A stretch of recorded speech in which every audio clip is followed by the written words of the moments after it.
ஈசா foundation discussion, Sadhguru Jaggi Vasudev அவர்களே discussion. சரி,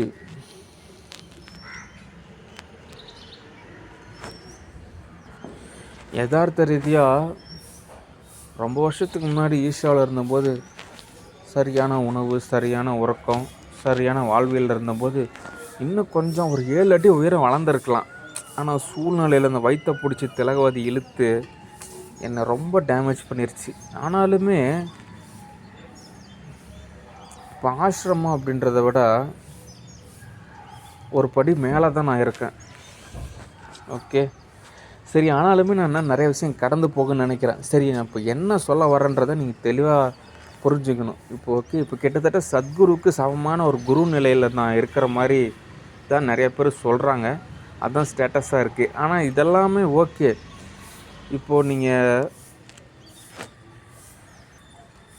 ஒரு குருவாக கூட ஏற்றுக்கலாம். ஓகே, ஆனால் எந்தாலும் நான் உங்களுக்கு புரியுற மாதிரி சொன்னால் ஒரு மாஸ்டர் அப்படின்னு நீங்கள் புரிஞ்சுக்கலாம். இன்னும் சொல்லணும், புரியுற மாதிரி சொன்னால் ஒரு 80% மார்க்கெட் ஷேர் ஃபவுண்டர் அப்படின்னு கூட நீங்கள் நினச்சிக்கலாம். ஓகே, சரி. என்ன தகவல் அப்படின்னா,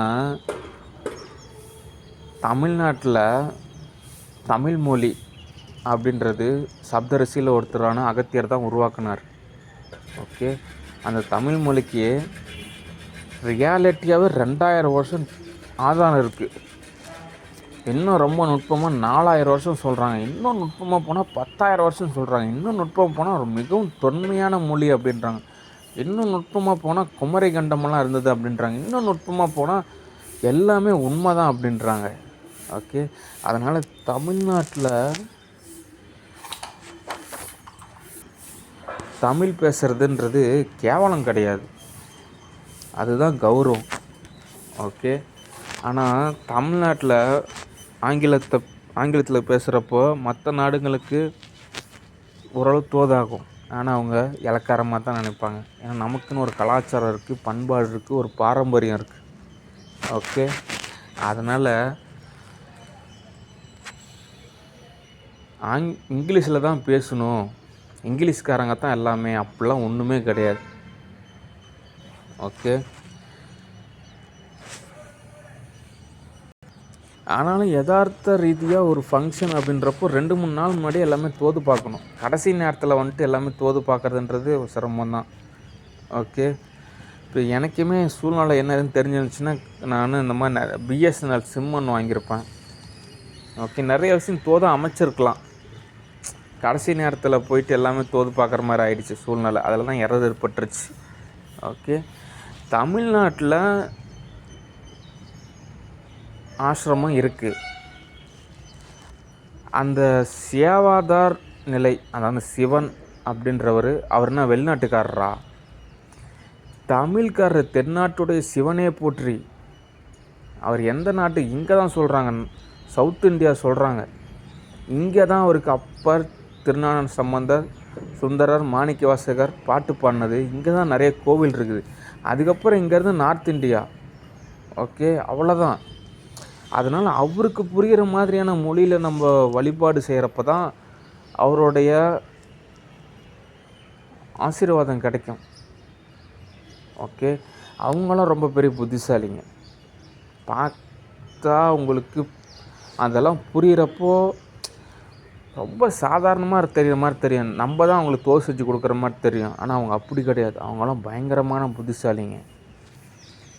ஓகே, அதனால் தமிழ் மொழிக்கு ஆதரவு கொடுங்க.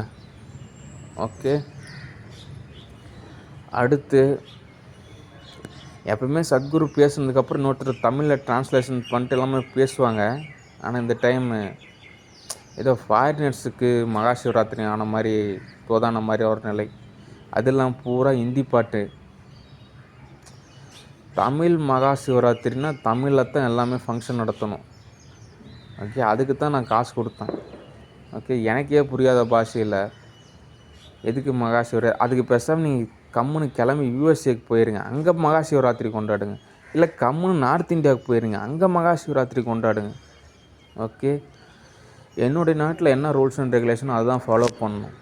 ஓகே, தமிழ் மொழி கேவலம்னு சொல்லிட்டு யார் சொன்னான்? இப்போ நானே கூட இப்போ கார்த்திக் சுப்புராஜ்னு ஒரு டைரக்டர் இருந்தார். அவர்கிட்ட நான் ஒரு ஆப் ஒன்று சொல்லியிருந்தேன். கூகுளுக்கு சமமான ஒரு ஆப்.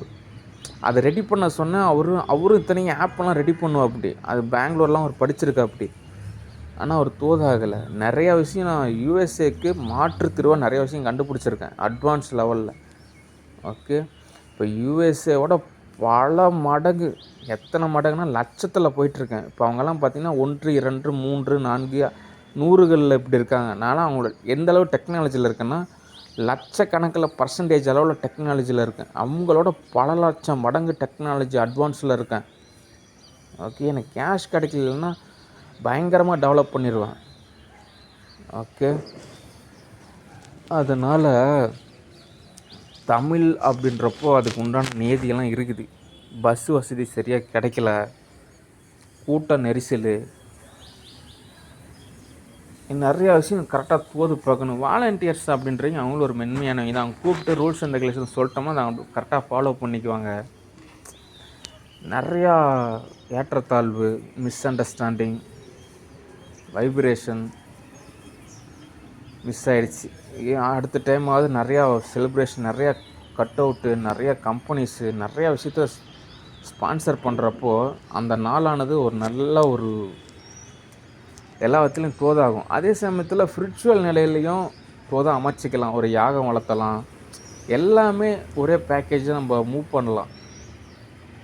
ஓகே. ஒரு சில நபருக்கு விசேஷமான ஒரு முறையில் தியான வகுப்பு எல்லாமே ஒரே நல்ல தோது பார்க்கலாம். யார் யாருக்கு என்ன தேவையோ அதன்படி. ஓகே. இப்போ 1ஆம் கிளாஸ்லேருந்து 12th ஸ்டாண்டர்ட் இருக்குது, காலேஜ் இருக்குது, யூனிவர்சிட்டி இருக்குது. அந்த மாதிரி தான் மகா சிவராத்திரி அன்றைக்கி அவங்கவுங்களுக்கு என்ன தேவையோ அந்த நிலை. ஓகே. எல்லாருக்குமே நம்ம ஒரே கிளாஸ் அப்படின்றது தோதாகாது. ஓகே. அதனால் ஆசிரமத்துக்கு ஒரு பாராட்டு. ஏன் அப்படின்னா என்னை நேசிக்கிறதுக்கும் சரி, எனக்கு நிறையா விஷயத்தில் செஞ்சு கொடுக்குறதும் சரி. ஆனாலுமே பார்த்திங்கன்னா நானும் நிறையா விஷயம் கற்றுக்கன்னு தான் நினைக்கிறேன். ஓகே. நானும் ரொம்ப டேமேஜ் ஆகிட்டேன். ஓகே. நானும் நிறையா கிளாஸஸ்லாம் செய்யணும். நானும் இப்போ புதுசாக ஒவ்வொரு கிளாஸாக கண்டுபிடிச்சிருக்கேன். அதெல்லாம் பயிற்சி செய்யணும். ஓகே. எனக்கு தமிழ் தான் தெரியும், தெலுங்கு தெரியும், இங்கிலீஷ் அவ்வளோவா தெரியாது. அதனால் எனக்கு கூட்டம் கிடையாது. நான் கொஞ்சம் நேர்மையானவன், பக்தியானவன், பண்பானவன். அதனால் கொஞ்சம் அதன்படி தான் நடந்துக்குவேன். ஓகே. எனக்கு யூரோப்ஸில் கம்பெனிஸில் நிறைய பேர் அப்படி தான் பழக்கம்.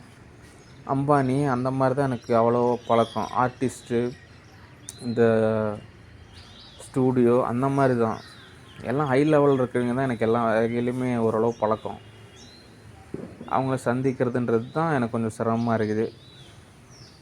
ஓகே. என்னோடய ஸ்டேட்டஸ் அந்த மாதிரி இருக்குது. ஓகே. அதனால் நானும் யாரையும் கூட்டத்தை கூட்டுறதில்ல. ஓகே. அடுத்து இந்த மாதிரி மகா சிவராத்திரி இதெல்லாம் எனக்கு ஒரு வைப்ரேஷன் அப்படின்றதெல்லாம் கடந்து நான் ஒரு நிலைக்கு போயிட்டுருக்கேன். ஒரு சில பேருக்கு வைப்ரேஷனாக இருக்கும். அந்த வைப்ரேஷனை ஒரு பக்தியாக வெளிப்படுத்தணும், சுவாசமாக வெளிப்படுத்தணும். பட்டர்ஃப்ளை அட்டாக் பண்ணக்கூடாது. வைப்ரேட் ஆகிட்டு என்ன பட்டர்ஃப்ளை அட்டாக் செய்யக்கூடாது. அது பாவம். அந்த பாவத்தை நீங்கள் சுமக்கிற மாதிரி, அதுவும் மகா சிவராத்திரி அன்றைக்கி நீங்கள் பாவம் செஞ்சீங்க அப்படின்னா கண்டிப்பாக உங்களுக்கு நரகம் தான். ஓகே. அதனால் என்னெல்லாம் பட்டர்ஃப்ளை அட்டாக் செஞ்சிங்கனாலே உங்களுக்கு நரகம் தான் கிடைக்கும். அது 100% உண்மை. எப்படி சிவன் இதெல்லாம் எல்லாம் உண்மையோ அதே மாதிரி நரகம் அப்படின்றது உண்மை. என்னை பட்டர்ஃப்ளை அட்டாக் செஞ்சீங்கன்னா உங்களுக்கு நரகம் அப்படின்றதும் உண்மை தான். ஓகே. நீங்களே சமநிலைப்படுத்திக்கணும். வார்ம் அப் தேவை. ஓகே. சரி. அதனால் ஈஷா ஃபவுண்டேஷன் நான் அப்பப்போ ஒவ்வொரு விஷயமாக தோது பார்க்குறேன். அதை நீங்கள் மறந்துடாமல் ஒவ்வொரு நாள் செயல்படுத்தினீங்கனாலே எவ்வளோ விதத்தில் தோதாகும். ஓகே. சரி. டிஎஸ்ஜிஎஸ் ப்ரைவேட் லிமிடெட் கம்பெனிஸ் ஒவ்வொரு நாளுமே நான் ஒவ்வொரு நிலையில் மூவி புக் பண்ணலாம், அன்றைக்கி நாளில் ஏதாவது ஒன்று கற்றுக்கலாம் அப்படின்னு தான் நினைக்கிறேன். ஓகே. அதனால் அதை நோக்கி நம்ம பயணிக்கலாம். ஓகே. அடுத்து என்னென்ன ஸ்டேட்டஸ் அப்படின்ட்டு நம்ம டிஸ்கஷன் செய்கிறதுன்றதும் நல்லது தான். ஓகே. சரி. நான் ஏதாவது தோதாச்சுன்னா உங்களை ஆன்லைனில் கூப்பிட்றேன். ஓகே. அது வரைக்கும் நானாக கூப்பிட்ற வரைக்கும் காத்திருக்கணும். ஓகே. எரர் ஏற்படுத்தக்கூடாது. ஓகே.